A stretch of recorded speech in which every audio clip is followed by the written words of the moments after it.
on our Facebook channel. I am Michael Benmelech, and I am here with Rabbi Kalmus, all the way from the holy city of Queens, New York, and hopefully soon to be Eretz Yisrael. Amen. And I'm very, very, very happy to have you here today with me. Straight from Shemayim, flew down to Miami, and right now we're actually experiencing an incredible moment in time, an incredible moment in history, where we feel a lot of people have a lot of different thoughts and feelings. Some people are, today is the end of the world. Some people think it's the beginning of a new world. Right. And I think that it was only relevant. Just a little background also for people that, whether you're watching here through Facebook or watching here now locally through the Zoom group of Rabbi Kalmus, I consider us pioneers in the sense that we are both in, let's call it, more of the younger generation that's trying to instill and bring out Rabbi Nachman's teachings to the masses. Sure. And I know that both of us as well, we're only one of the few people, I'd say, that are really making a strong effort also in teaching the Likutei Moharan, Rabbi Nachman's main work, to as many people as possible on an open level. Yeah. Right. So I take a lot of pride in that. I feel like Rabbi Nachman's rooting for us in Shemayim, Sure. right? And that we can try to bring that information out. Sure. And so I just want to say I'm very happy and I'm privileged to have you here with me today. Likewise. And we were going to talk, originally the idea was, we were saying, like, let's learn a little bit of Likutei Moharan and give it off. But as we were just speaking about different things, I said what's more important, I think, right now more than ever, is to try to, what we can do to bring out Rabbi Nachman's teachings and advice to a time right now where I think so many people are going through a lot of confusion. Sure. And I think it's something that people can take home with them right now and actually apply and use. Yeah. So with that being said, and I'm going to throw it back at you now, right? What would you think right now the first step is, especially for those, let's go from the people that are, you know, let's say we're more like not towards, let's say, the new president that just, as right now, was just elected, Right. and they're having a rough time with it, right? What is the first step that a person right now needs to get in their minds and their hearts in order to start, so to speak, moving on from this process? Yeah, sure. So I'm going to bring a very important concept in Kabbalah, which Rabbi Nachman brings out in many different ways, which is very practical and very deep, and for sure applies right now. This is the concept of a pri and a klipa, a fruit and a peel. One of the main reasons why Rabbi Nachman says it's so important to take a time every single day that you speak to Hashem from your own heart, alone, secluded from society, secluded from noise, secluded from any type of stimulus, is to try to tap into what's the peel and what's the fruit. Because everything, Rabbi Nachman says, that happens in your life that you experience in an external physical way is always the peel. It's always the peel. And therefore, what's the point of the peel?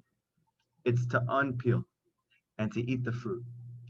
Meaning that what you see in your life is external. The fact that there's a new president being inaugurated, whether you're happy about it or this is a very scary day for you, whatever it is, that's only a peel.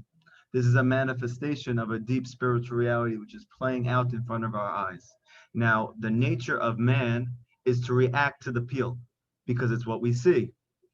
So what does Rabbi Nachman say? Before you respond, that emotion that you're feeling, take it back to Hashem and talk it out. Because what you're going to find is, if, let's say, you have a fear right now, you're fearing the peel. What would Rabbi Nachman say? That fear is called yira nefula. It's called fallen fear. This is not to denigrate anybody's anxiety about the situation. This is not to lessen or diminish the importance of whatever is taking place right now, because the peel is ultimately actually just as important as the fruit. But to understand that it is only the outflow and only the outpouring of something that's going on inside. And therefore, if you're scared about something that's taking place in your life, Rabbi Nachman says it's called yira nefula, fallen fear.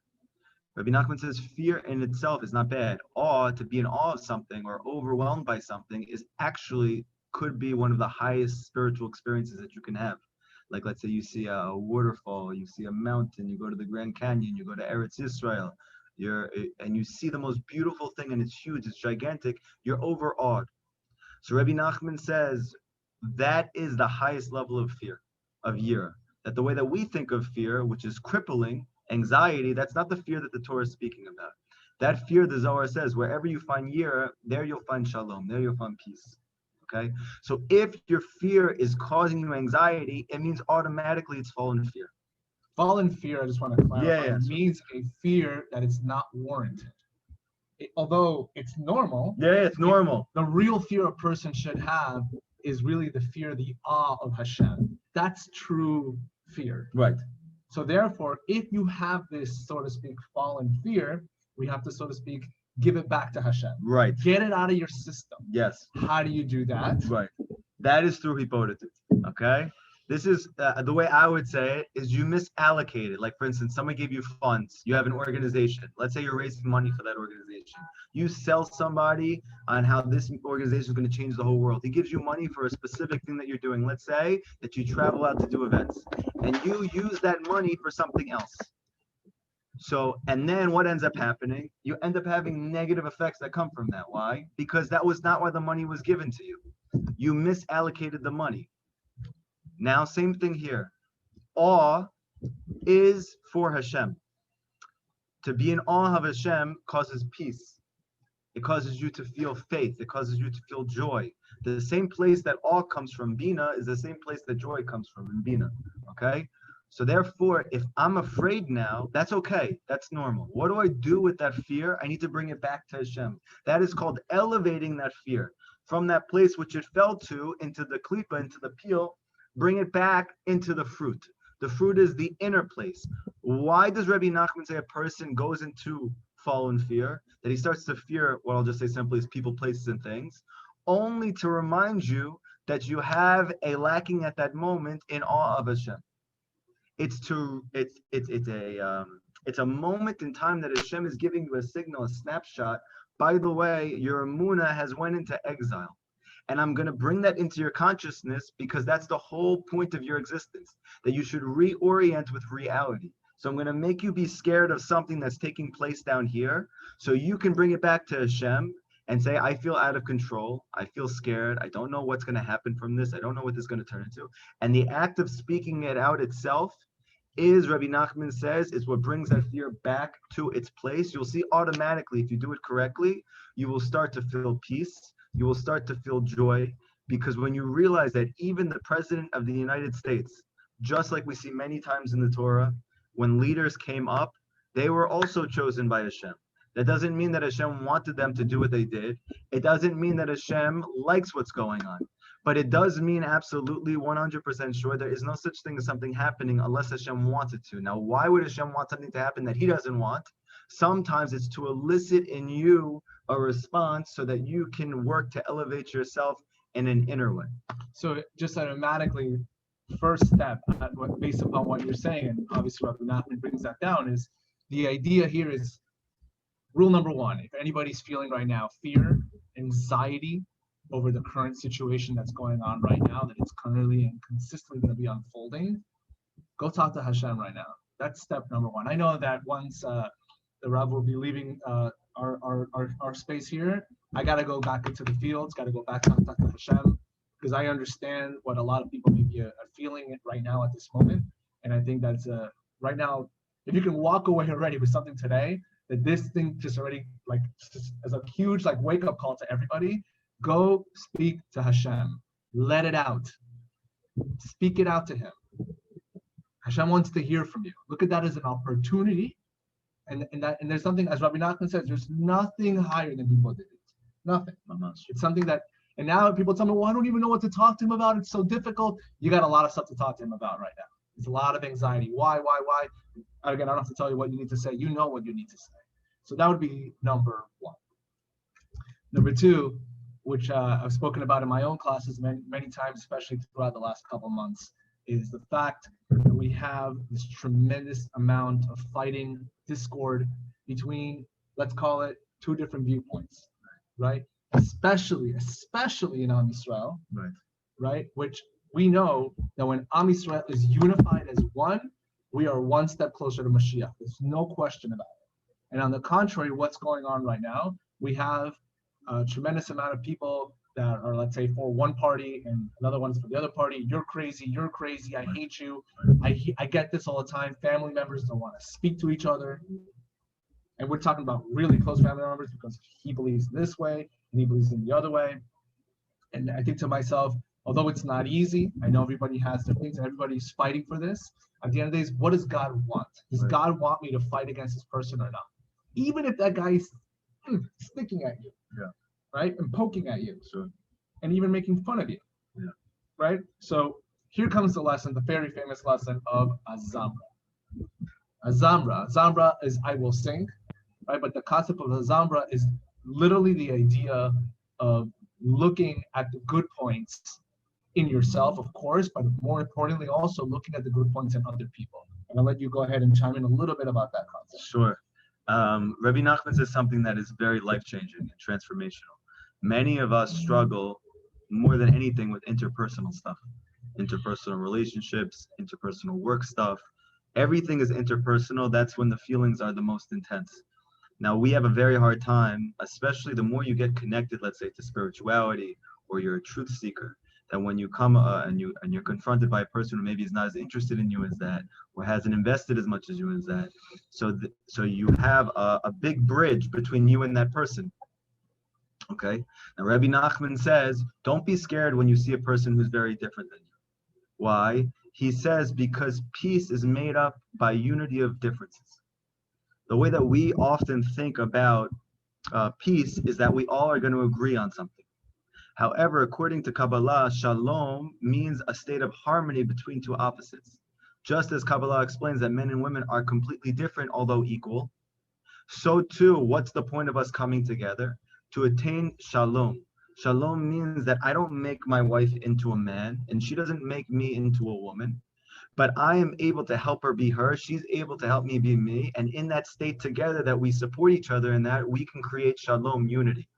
So this is one important thing to know, that Rabbi Nachman says, to the degree that you're with someone who disagrees with you, to that degree, you should flip your mind instead of thinking, oh, here we go, I don't want to be in this conversation right now, I don't want to deal with this, to actually realize I have a greater chance to attain a state that's called shalom, which is actually one of the names of Hashem, of God.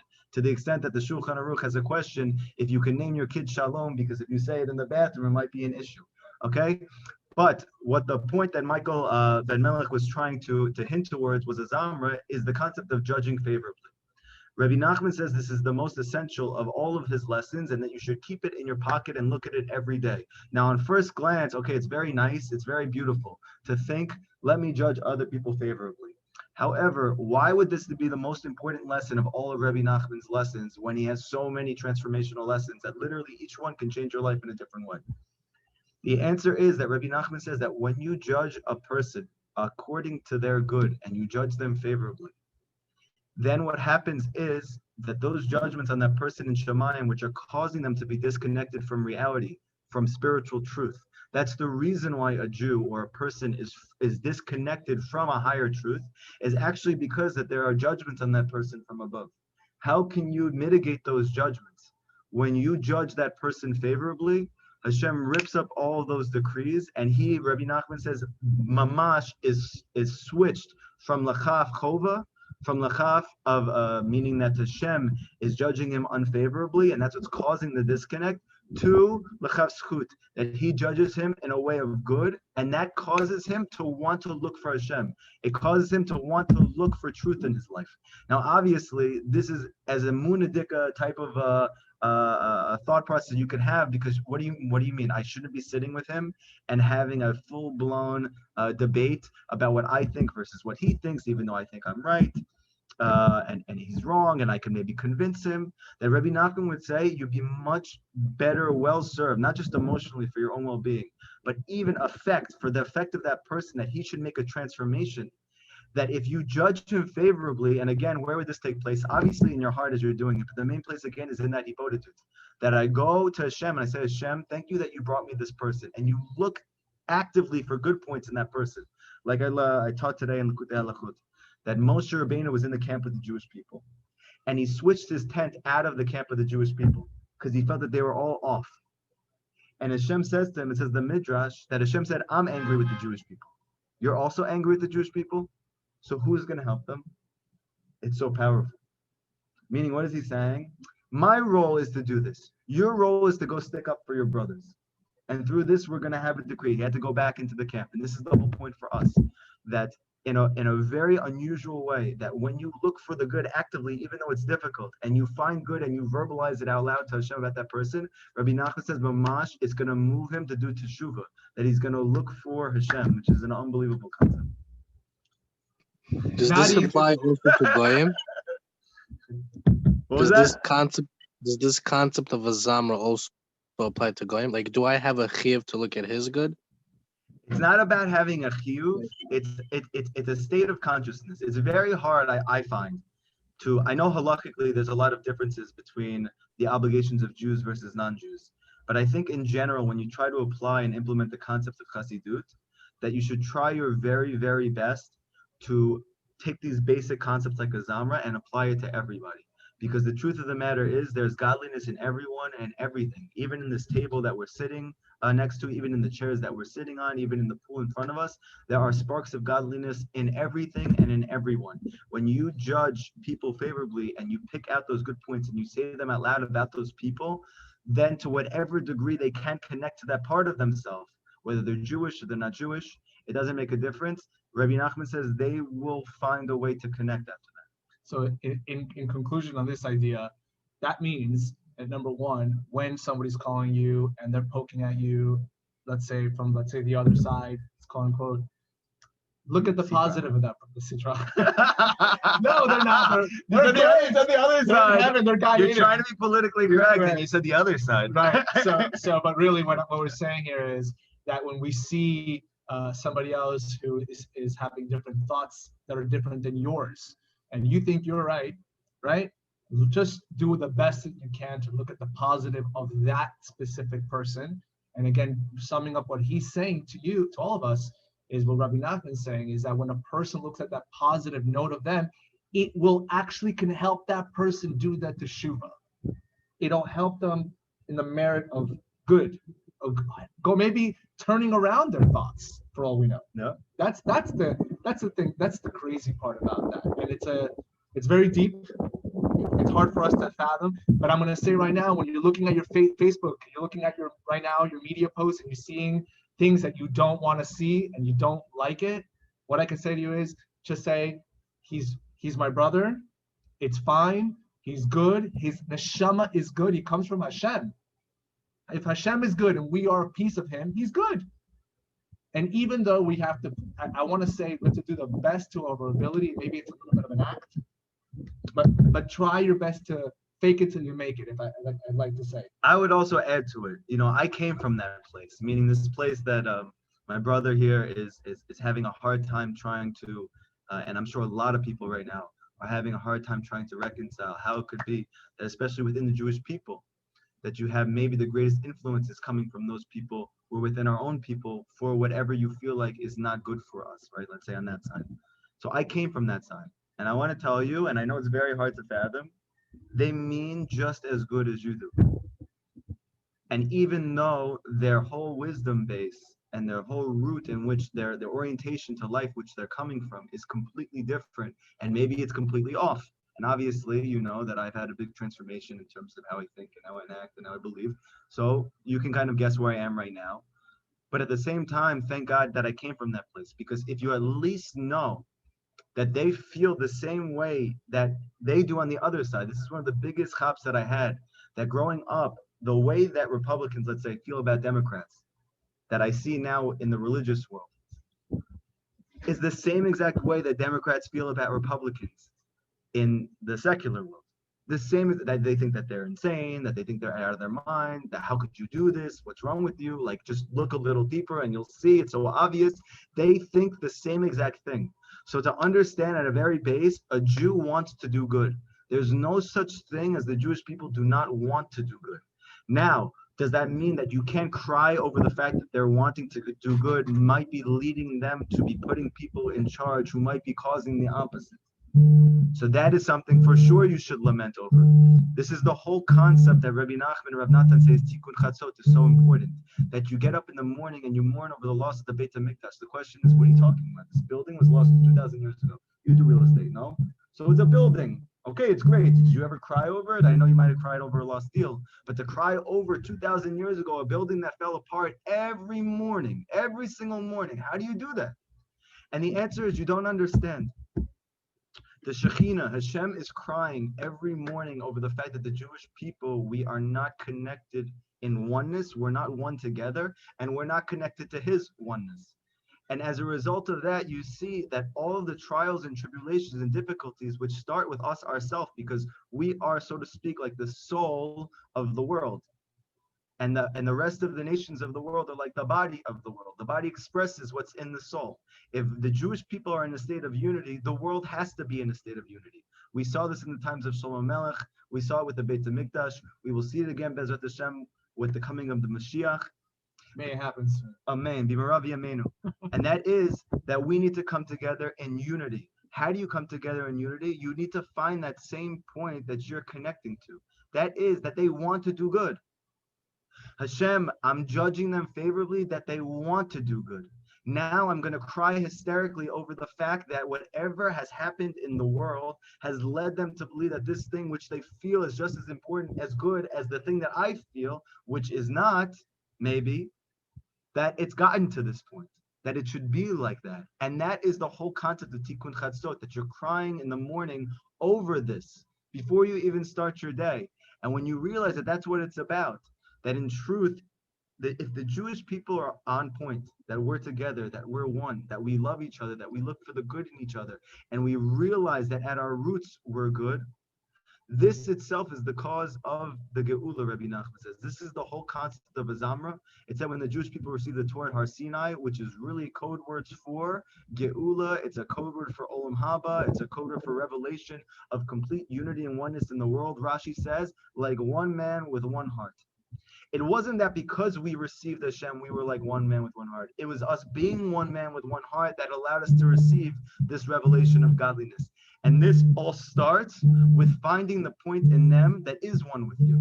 That is the spark of godliness that's inside every single Jew. Start there. And I want to say also, I want to add on top of that, you're talking about Tikkun Hatzot. Of course, the idea of looking at the positive and all that stuff. Look at the prayers of Tikkun Hatzot. We're talking about Tikkun Leah, right, and Tikkun Rachel. What better example do we have? Oh, beautiful. Right, of this idea of a Zamra, right? You have Rachel, well, you have Leah, right, who thought she should get married. Okay, Rachel is going to get married. Yaakov loved her.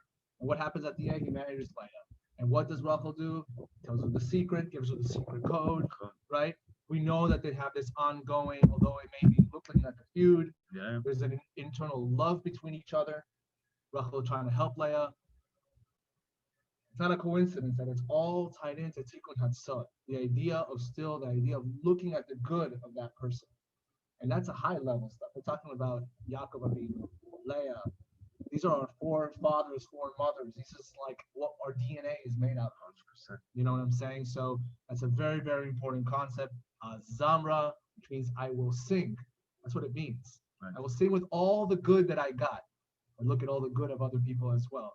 And Bezrat Hashem, with that mentality, that's how we're going to bring Mashiach. Not go against ourselves and going against another person. You're not gaining anything from it. Like, you're just not. The next thing, which is going to just another deeper level, right, is the concept of this whole connection that we believe, or many people believe, right, that the whole world is now falling apart. Right. We spoke about the idea of fallen fears. But now the concept of how the connection of what today's events are connecting with the idea of the unity of Hashem. We want to dig into that idea. Yeah, sure. So this is a big one. This is a very deep one. Obviously, this goes to the crux of what it is that the Torah teaches. You know, many people think that the Chiddush, that the novelty of Judaism was that we said that there's one God versus many gods. The real Chiddush of Judaism is that there is only God, meaning that we are all living within the space that's called Hashem. Not that there's God somewhere up there and we are down here, but this is all one. Shema Yisrael Hashem Elokeinu Hashem Echad. Listen, Israel, meaning listen, you yourself, your own soul. Hashem is our God. Hashem is one, Echad, not Rishonah. He's not the first. He's not the one of the many. He is not one versus any. He's Echad, that there is nothing else beside him. Eino milvado. Okay? That means that we're living within, so to speak, like the book says, the secret life of God. Okay? So with you knowing that you're living in Hashem, so to speak, that he made a space for you within himself for us to exist in, then automatically, then you know that whatever is taking place is a reflection of him. Nothing is happening divorced of his oneness. Things do not just happen. Rav Natan says that this is the whole concept of galut, of exile, is to believe that things just are happening. That this is the whole concept of Mitzrayim, which comes from the word meitzarim, which means constrictions. It's to constrict your consciousness, to feel that you're out of control, that you're lost, that there is no hope, that there's yeyush. Rabbi Nachman comes and says, Ein shum yeyush ba'olam klal. There's no such thing as despair in the world. So how is that possible though? But there's things to be worried about. There's things to be concerned about. There for sure is things to despair about, unless there is nothing that happens outside of Hashem. And if Hashem is causing everything that takes place, that could be the only reason that there is no Yeyush. And this is the reason why Rabbi Nachman says that there is only Hashgacha Pratit. That this is the novelty of Breslov Chassidus to the extreme. That is that every single thing that takes place, not just in theory, not just in thought, not just in conjecture, mamish, the leaf, the pool that's spilling over, your hair is this way versus this way, right? Your whatever. All of these things are Hashem's active, conscious decision to make it that way. Not that things happen to be. Rav Natan goes so far as to say that Teva, nature, is really just a very low concealed manifestation of Hashgacha Pratit, divine providence. So whatever's taking place right now, why is there no Yeyush? Because it's Hashem. So now if you know who's the cause of what's taking place, now I can reallocate my energy in a positive way, in a healthy way, in a happy way, in an energetic way. What would that mean? That instead of me trying to figure out what would be the coolest thing to put on my shirt that would show how I feel about this and go around telling everybody about it, I go to the one who's causing this whole thing to take place, and I start crying and screaming to Hashem, Hashem, why are you doing this? Please help us. And you will find some very deep truths in that conversation. This is what brings unity. Rabbi Nachman says in the fourth Torah, Likutei Moharan, that this world corresponds to speech. And as long as you don't take that speech and bring it back to Hashem, then Hashem and this world, meaning your speech, are disconnected. There's no unity. The whole entire Geula, Rabbi Nachman says, is when there's oneness between Hashem and this world, meaning oneness between Hashem and your speech. Take those feelings that you have, bring it back to Hashem. This is what causes the unity, and unity itself is what causes Shefa to come down. That's what causes the change itself. So very simply, Hashem wants you to go talk to him about what's taking place. This is what reconnects you back to the oneness of Hashem. And automatically, if you do this, you will see, if you do it genuinely, authentically, you will automatically feel peace. You will automatically feel more ease. You will automatically feel more energies and less trapped, less constricted. Ein od milvado. Nothing else besides There's him. nothing else besides Hashem, and that's it's a deep idea, a deep lesson. I think we all need to internalize, as you're saying. I mean, and going back to him and telling, just speaking to him, unbelievable. The fourth lesson, I think, that we were speaking about right now, which I think is probably, I think for myself, many people included, I can't stress this enough. The idea where right now, more than ever, we need to connect to the tzaddikim of the generations. Mamash. This is what it's all about. We are so much connected to the tzaddikim of the Facebook world, or the Instagram world, or your WhatsApp world, or your Telegram world, about all these different things that are going to happen or not going to happen. He said this, she said that. Oh my God, no. Look at the news. It's like nonstop now. Your mind will go crazy, which means that if your mind is completely entrapped in this world, it leaves no room for spirituality. It sucks completely your energy out. Your brain capacity can only hold so much. So the idea here of, so to speak, connected to the tzaddikim, how do you connect to the tzaddik, right? So in an easy level, for example, both of us, right, we teach Rabbi Nachman, Likutei Moharan, Likutei Halachot from Rav Nosson of Breslov. Pick up any book. Let's say, for example, from the world of Breslov, Rabbi Nachman has so many books, easy to read books, advice, whatever it might be. connect yourself, as we know that it's brought down that when a person learns a book from a tzaddik, it's like the tzaddik is looking right back at you. And what happens is that when we do that, when we connect, when we learn Torah, we have, as he's mentioning, Rabbi was mentioning before, our person has an idea of klipot. We have shells. We have not only shells on the fruit, we have shells on our own neshama, on our own soul, right? We get those shells from specific type of sins that we do, right? Which I don't need to go into all the details right now, but essentially, these are the shells that completely block us. And I always say this analogy, it's like saying a soul is like a big ball of light, right? And we know the commercial, for example, is saying like, this is your lungs and this is your lungs when you smoke. And the lungs is completely black with tar. That's like the klipa that is, so to speak, blackened your beautiful ball of light soul that you have. And what happens when it's completely blocked out? The light, the shefa that the rabbi was mentioning before, is not penetrating because it's completely, the shells are blocking that light from coming into your soul. And when that light is not coming in, what's happening to the person? All the different issues and problems, besides fear, besides anxiety, besides all the different things, you'd also don't want to get close to Hashem. We don't want to grow, right? Mm-hmm. We feel confused, and we feel that even Hashem doesn't even run the world. But when you connect to the tzaddikim, when you learn Torah, when you learn it, and it could be any type of Torah, but I like to say the tzaddikim one specifically because it's tied with Emunah. But the idea here is that it starts peeling off all of those klipas, gets rid of all of those shells, and then when you do all that, the light starts coming in. And when that light starts coming in, all these different lessons that he's already mentioning and discussing about fallen fears, Azamra, the unity of Hashem, Einor Milvado, it all starts making sense. And when that happens, you know truth, you know emet. Your soul feels it, and then your mind feels it. There's a connection between the heart and the mind. And then I can be relaxed, and then I can be like at ease, and I understand that Hashem is running the world here, and I have no control as to what's really going on.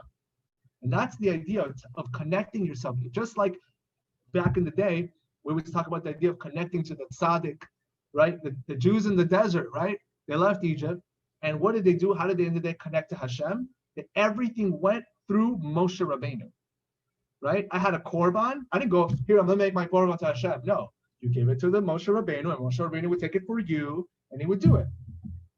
The idea to connect to the tzaddik is huge, right? There's many other ways to connect to the tzaddik. There's a little prayer you can say even before you pray in the mornings. Before you say Shachrit, Mincha, or Mariv, you can connect yourself to that. You could do that. You could do the Tikkun HaKlali, for example, from Rabbi Nachman, the 10 famous Psalms, right? Which is to be known also as an antidepressant and other things that it does for you, right? But the idea to connect to the tzaddik now more than ever, super important. Now you want to chime in a little? I have to. Yeah, please. You should know that when he told me that he wants to add at the end of this lesson, he wants to speak about attachment to tzaddikim. So my students know that this is my number one biggest thing. The thing that gets you, so to speak, from like college to the professionals, that with all the emunah, with all the truth, with all these things, it is devekut, it is unity and oneness, connection, attachment to real tzaddikim. Because ultimately, Rabbi Nachman explains like this, and I know this is very hard to fathom, and this is very controversial even in the religious world. That is that even amongst tzaddikim, Rabbi Nachman says that if a person is not at the level of what's called the tzaddik emet, that no matter what advice he gives you, no matter what perspectives he gives you, even though they're based in Torah, even though they're based in truth, whatever lackings that person has is going to find itself in the advice that he gives you. It's going to permeate the perspectives that he's giving over to you. Now, when you get the straight truth from the source, from a person who is not confused at all, like Rabbi Nachman, that he sees things for exactly what they are, and he has not been jaded by the world or by secular society or by modern media, that he saw things at their core. So if you're getting your advice and you're connecting to that person, then I don't get confused, I don't get overwhelmed, I don't get distraught over what I'm hearing from everybody else, because if you realize that in truth, the majority of what they're saying is their own lackings, which is coming out and pouring out through their speech. So obviously, what are you going to fear from? No pun intended. What are you going to feel from that? Fear. you're going to feel tremendous fear. You know why? Because that person feels tremendous fear. But let's say you have a person who mamish believes 100%, he has no shadow of a doubt, ein om milvado, he doesn't put it as a bumper sticker in his car. He goes into the field and he prays for hours to Hashem because he really believes that Hashem controls the world, that is the same person who's giving you advice. What do you think you're going to feel as a result of that? You will feel ein om milvado, you will feel emunah, you will feel connected to Hashem. But if you get your advice from people with Instagram pages and politicians and Facebook pages, even if they're brilliant, even if they're very emotionally intelligent, even if they're connected to very deep wisdom, Rabbi Nachman says, as long as they're not a tzaddik emet, which you have as many on my hands, if that, in the history of the world, then automatically whatever you're getting to some degree will be tarnished. And then it's going to end up infusing your consciousness, how you think, how you feel, how you act. And that's why the Torah stresses that there was a Moshe Rabbeinu.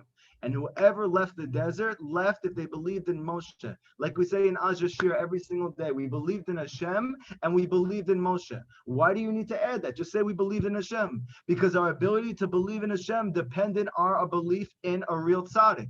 That it was that belief in Moshe that brought us to belief in Hashem. And if you flip the name Moshe around, it is Hashem. There's no coincidence in that.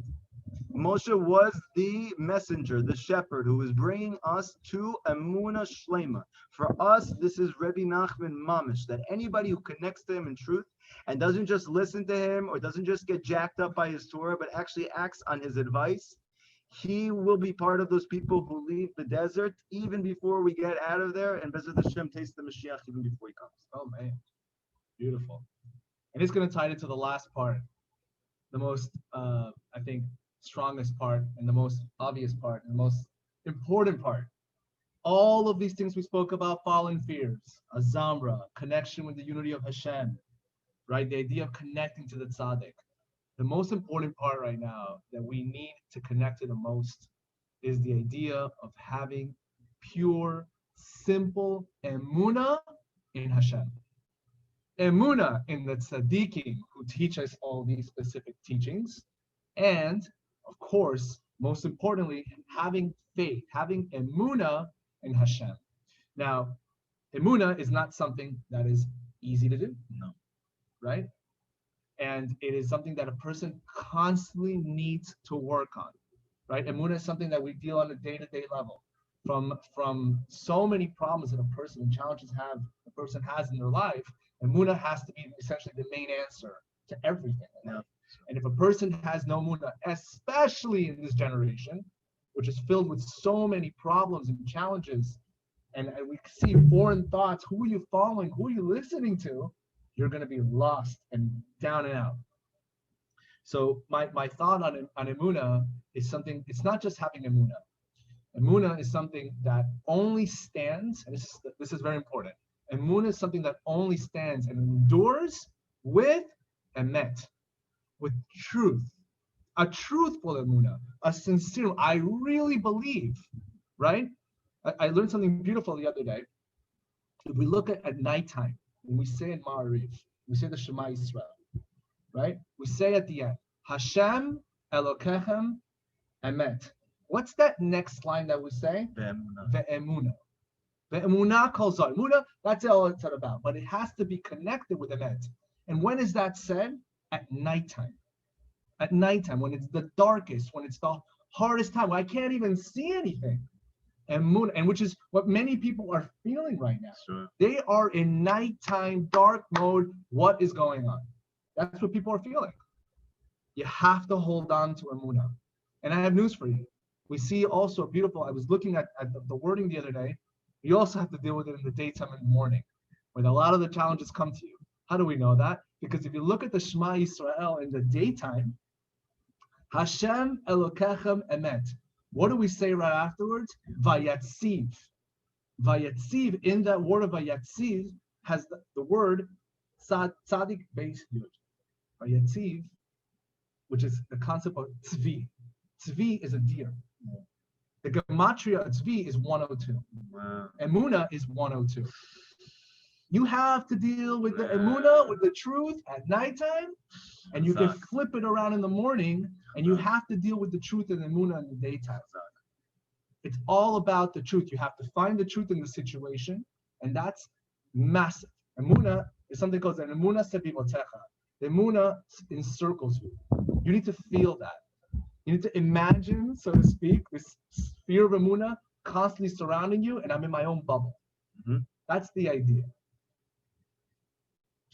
Yeah. You know, it's funny. My son actually just met my rabbi in Queens, and he said to my son, he's 4 years old, he said, what does your Abba teach you? So he teaches me to be besimcha. So he says, how does your Abba teach you to be besimcha? He says, how does he teach you to be happy? And he starts chanting, Emunah, Emunah. Because every single Shabbat I have him do this. Guys, Shabbat, what's the most important thing in the world? What does Hashem want us to be? Happy. And how do you be happy? With Emunah. You know, when I was a kid growing up, I had trouble sleeping. And I had to go see a guidance counselor. And I struggled for a long time with this. My son, now 4 years old, sometimes he has bad dreams. What does he do? He closes his eyes to this world. He's 4, and he says Shema. And he comes to me and says, Abba, I had a bad dream last night. And then I said Shema, and I went to sleep. I didn't have Shema, so I didn't go to sleep. And what does it mean? It means that Rabbi Nachman says for you to connect to the unity of Hashem, you need to close your eyes to this world. You cannot believe in Hashem and at the same time see everything that's going on, because it's a paradox. How can you see so many horrors, so many travesties, so much conflict, and still believe that Hashem is one? You can't. That's why the mitzvah is only fulfilled when you close your eyes and you go like this. This is not you being ignorant. This is not you being irresponsible. The most responsible thing you can do in this world is to believe that Hashem is the cause of what's taking place, that he's doing it for the very best. For what reason? In order to bring you closer to him. When you have that, then you can sleep and you can be awake, whether in daytime or at nighttime. And if you don't, I don't know how you survive. You know, I spoke to my mom about this when we were together. My grandmother fortunately passed away recently. Her neshama should have an aliyah.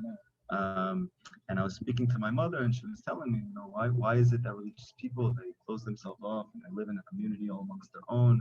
Don't you think that maybe it's having as much of a negative effect as the positive effect of separating X, Y, and Z? So I had a very good, very honest conversation with her, and I told her, I said, you know, there's certain fundamental beliefs that Jews have from the Torah. And when you live in a place where the majority of people don't believe that, then the kid is left to fend for himself. And a kid is not able and capable, so to speak, to deal with all of the conflicting evidence in his mind to his faith when he's that young.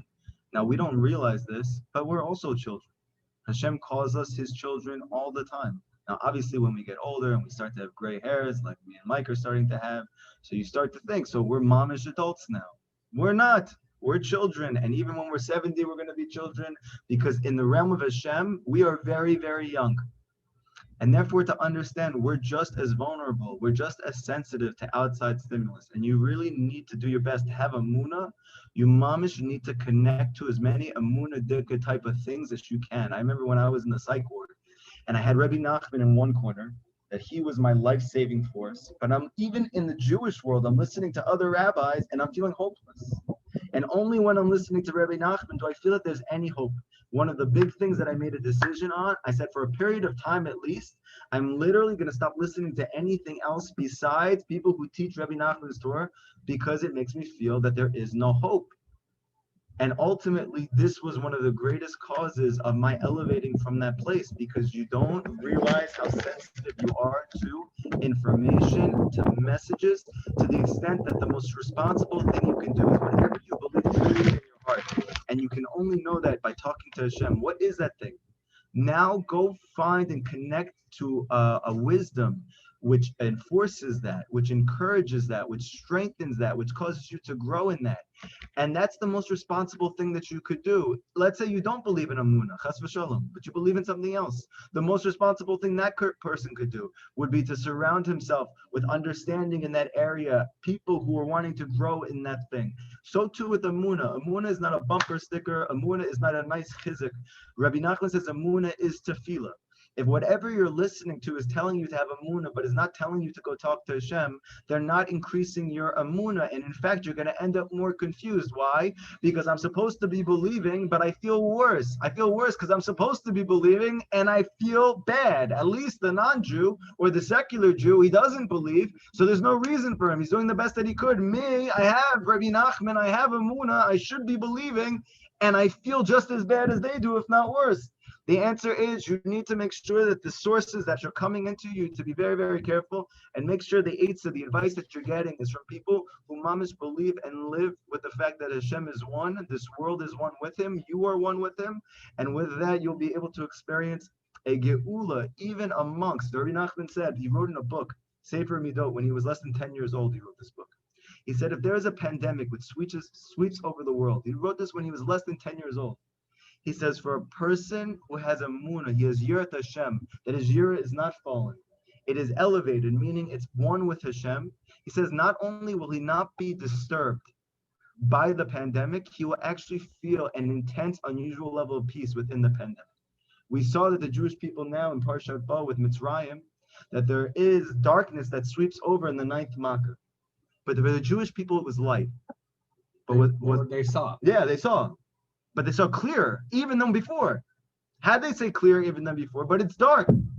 The answer is the Jew, meaning the person who's connected to Amunah, that specifically when in that intense darkness, like we're having right now, no matter how you're looking at it, for a person as Amunah, it can mamish be light right now for you.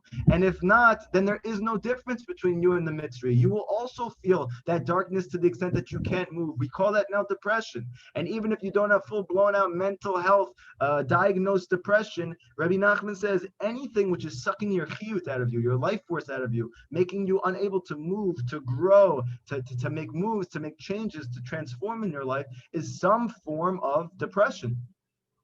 Emunah. Don't we all feel so much better now? Well, that's what it's all about, right?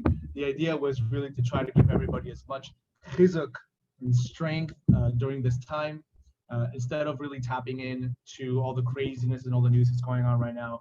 I hope that for those that watched here live through Facebook, through the Zoom, through the Tzion Breslov Zoom group here, and followers from the Lighthouse Project, really from the rabbi and myself, I just want to wish everybody to really dig into all these principles. There's all these ideas that we just expressed as a mechanism that you can use on a day-to-day level. Anytime you're going through these difficulties, what's going on, just listen to this and internalize these ideas. Because once we can tap into this, I promise you, we'll feel so much better. I feel great right now. Me too. This is the best. I just had a... Thank God. Oh, I feel like the whole weight is off my shoulder. Yeah, Baruch Hashem. All right, so with that being said, I'm going to go run and do some people to do it and go talk to Hashem. And Rabbi, I don't know what Same. you're going to do. Sure, Okay, cool. for I'll sure. see you in the park. I'll see you in the park that you told me to go to this show. All right, guys. Have a wonderful day. Hashem should bless the whole world with only goodness, revealed goodness, Bezrat Hashem. And only good things should happen. Bezrat Hashem should be the coming of Mashiach. Amen. Rabbi, Amen. Whatever you think is happening right now, we don't know anything. Ein od mil ba do. Have a wonderful day, everybody.